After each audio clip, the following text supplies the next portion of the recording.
Jadi hari ini kita menghadirkan 3 saksi yang sudah disumpah pada sidang sebelumnya. Tadi sudah diperiksa satu saksi dan keterangannya sangat mendukung ya pembuktian di persidangan terkait surat dakwaan yang kita buat. Tadi ada dari LPSK yang diperiksa, Pak? Bukan iya, saksi ini dalam perlindungan LPSK. Jadi ada beberapa saksi dalam perlindungan LPSK. Total 11 saksi dalam perlindungan LPSK. Sejauh ini berapa total Pak yang saksi yang sudah diperiksa? Sampai dengan saat ini sudah 11 saksi. Tapi gimana dia menyampaikan ya, Pak?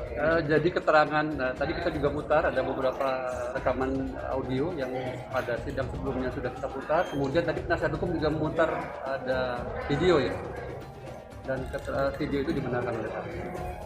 Dalam memberikan keterangan ada Tidak bebas, apa yang dia dengar, dia tahu, itu yang dia sampaikan. 3 saksi hari ini ada hubungannya dengan saksi korban Pak, keluarga atau gimana Pak? Tidak ada hubungan dengan korban. Maksudnya tidak ada kedekatan dengan korban ya. Maksudnya dia menjelaskan apa yang dia tahu. Apa dia santri atau gimana, Pak? Santri juga atau gimana? Pak, saya tidak bisa jelaskan karena dalam perlindungan, Mas. Kapasitas saksi sebagai apa saya tidak bisa jelaskan. Dalam artian dia yang mengalami sendiri atau dia dapat cerita dari saksi? Dia mendengar, dia mendengar langsung kepada manusia. Jadi kualifikasinya Bukan sebagai sendiri, saksi berarti. dan penunggu auditu. Ya. Terima kasih Pak. Ini jeda ini, Pak ya? Jeda dulu, nanti kita sampai sidang lagi 1.30. Oh, kurang berapa? Setengah 2 ya? Masih ada 2 saksi lagi nanti kita. Ini 5. Hari ini ada 3 5. saksi. Oh, baru satu berarti. Baru ya? satu. Yang 4 baru nggak jadi dihadirkan? Mana tadi mau hadirkan konteks? Sudah kemarin sudah selesai kemarin. Ya. Terima kasih Pak. Oke, terima kasih.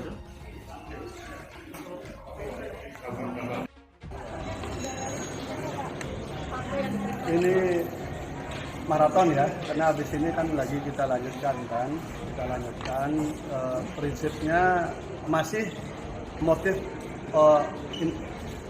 ribut soal rebutan di offset ya, organisasi pemuda Sidikiyah Indonesia. Jadi masih mengemuka di saksi yang sekarang ini. Jadi alat bukti yang disampaikan juga masih seputar itu. Tapi kalau soal kesaksian peristiwanya sama dengan yang lain. Jadi kategorinya testimonium di audit itu dia tidak tahu, tidak melihat, tidak mengalami, dan kemudian dia baru tahu ketika dia diajak datang ke rumah saksi korban. Jadi dia datangi saksi korban, nanya-nanya, baru tahu. Ya, saksinya seperti itulah yang harus kemudian kita jadikan rujukan untuk menghukum orang. Tapi kan ada Pak, saksi testimoni di audit tadi yang diungkapkan oleh jaksa. Semua tidak ada. Jadi semua kesaksian itu adalah kesaksian setelah peristiwa. Yang namanya saksi ini kan yang bisa menggambarkan peristiwa itu.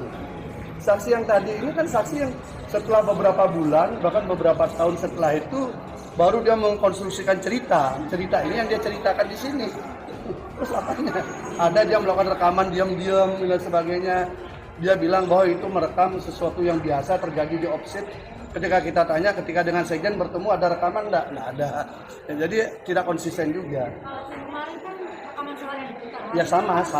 Ya sama itu. Dan kemudian tadi kami yang mengeluarkan.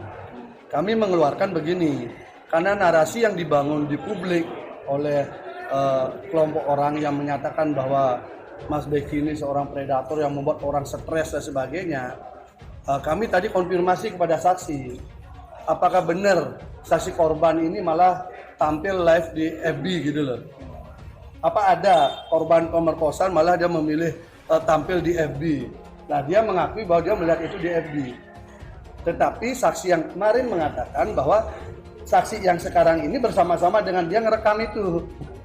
Maksudnya tampil di FB itu apa? Jadi si saksi korban ini bercerita bahwa dia tuh korban begini, tampil live, jadi tidak tertutup kayak yang dibuat serem kalau acara-acara berita TV itu kan kayak tertutup gelap gitu kan. Ini malah dia vulgar semua. Bahwa dia jangan sampai ada korban seperti saya, bla bla bla. Tetapi ujung-ujungnya adalah minta Mas Beki mundur dari ketua umum OPSID. Kemudian dia juga minta biar Mas Beki tidak ngurus pondok pesantren. Jadi ujung-ujungnya motifnya ketemu lagi. bahwa ada kekuatan lain yang men-setting untuk target itu. Itu Diungkapkan dalam video tadi. oleh korban. Iya, oleh korban. Makanya itu yang kita tanyakan kepada saksi, apakah itu memang konstruksi saksi? Oh, saksi mengelak bahwa enggak, saya nyatanya dari FB. Tapi saksi yang kemarin cerita bahwa dia ikut. Dia dengan 2 saksi sebelumnya itu ikut, ada berempat ikut memvideo itu. Hanya kelihatan memang dari mimiknya itu kayak nunggu perintah. Artinya kesaksian ini menguntungkan buat Ya sebenarnya semakin membongkar bahwa motifnya itu ada motif lain. Karena apa? Masa orang korban pemerkosaan pertama dia tampil live, tampil utuh gitu, kemudian itu di-share di FB oleh mereka, bukan oleh kami. Mereka yang nge-share dan itu diakui oleh saksi. Kemudian yang kedua, tuntutannya adalah untuk mundur dari Ketua Umum Organisasi Pemuda Sidikiyah, untuk mundur sebagai urusan pendidikan di pondok pesantren. Kok tuntutannya beda? Mestinya kan tuntutannya kan tuntutan terkait dengan pemerkosaan dong. Nah inilah kita kejar tadi. Kalau untuk persidangan, Ya. korban memberikan kesaksian dalam itu keterangannya satu kesatuan dengan tuntutan itu atau itu sesuatu Satu yang kesatuan dalam video itu. dalam video itu. Jadi Dia menerangkan kejadian. bahwa dirinya diperlakukan urusan asusila. Dia berharap bahwa jangan sampai ini terjadi pada adik-adiknya nanti, bla bla bla bla bla. Tetapi kemudian yang menjadi ujung dari cerita video itu, biar Mas Beki ini mundur sebagai Ketua Umum Organisasi Pemuda Sidikiyah. Kemudian dia tidak lagi mengurusi pondok pesantren. Jadi ujung-ujungnya ternyata itulah motifnya. Dalam satu video itu muncul, dan itu saya tanyakan kepada saksi. Saksi mengatakan melihat itu di FB. Ini aja bedanya dengan saksi kemarin. Kalau saksi kemarin mengatakan saksi ini ikut bersama-sama merekam itu. jadi saksi ini merekam Ikut bersama-sama rombongan merekam. FB itu Ah, yang ah. isinya seperti yang Bapak Ya, sampaikan tadi. tetapi saksi tadi mengelak bahwa dia hanya taunya dari FB. Tapi saksi yang kemarin mengatakan dia ikut dalam rekaman itu gitu. Saksi kemarin ya, dia ngerekam bersama dia, tapi ini katanya enggak. Tapi dia mengakui bahwa dia sering bareng-bareng ke sana kemari. Dalam konteks ini saksi ini korban sebagai Dia organisasi pemuda Sidikiyah bersama yang ya, yang kemudian dia menyatakan mundur dari OPSID. Tetapi sebelum itu gerakannya itu munculnya itu. Jadi intinya adalah ada perebutan organisasi sebenarnya, akhirnya ketemu motifnya. Kemarin kan udah muncul nih, sekarang lebih diperjelas lagi. Malah kami yang sering menghasilkan memberikan data video malah. Kalau video yang tadi dari jaksa. Nah, dari kami videonya dari kami. video yang mana? Video pengakuan korban. Oh, Nah, kalau jaksa itu rekaman suara. rekaman apa? Tapi sama Rekaman ya, Pak? suara beda. Apa yang hari? Rekaman suara enggak sama dengan yang kemarin. Udah 3 kali itu rekaman ketika rombongan mereka ini mendatangi Mas Beki. Nah, mendesak itu dengan merekam.